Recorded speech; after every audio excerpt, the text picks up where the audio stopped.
Part I focus on in the text is the design of the Solomon Guggenheim Museum. Unlike traditional museums where visitors walk through separate rooms and retrace their steps, this museum was designed in a unique spiral form. Visitors take an elevator to the top and then slowly walk down a gently sloping ramp. As they move along, they can view artworks on multiple levels at once. This structure not only looks different but also changes how people experience art.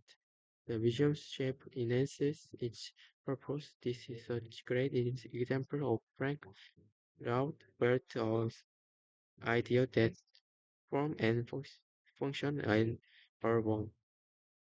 I found this especially interesting because it's not just about making a building beautiful.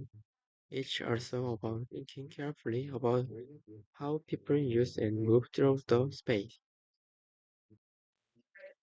While reading this part, I became curious about whether organic architecture like this is still used today. In today's world where technology and trends influence building design, I wondered if architects still about value the connection between form, function, and user experience.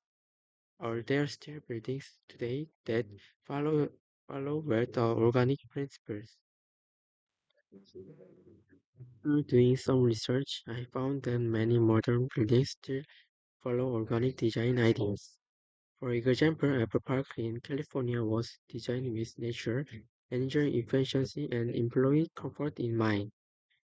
Each curricular and blend with each environment, showing harmony between function and form.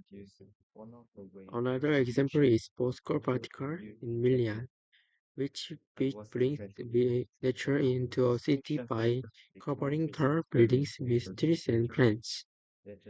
These buildings show that Wright belief in creating designs that match their purpose and surroundings is still relevant today.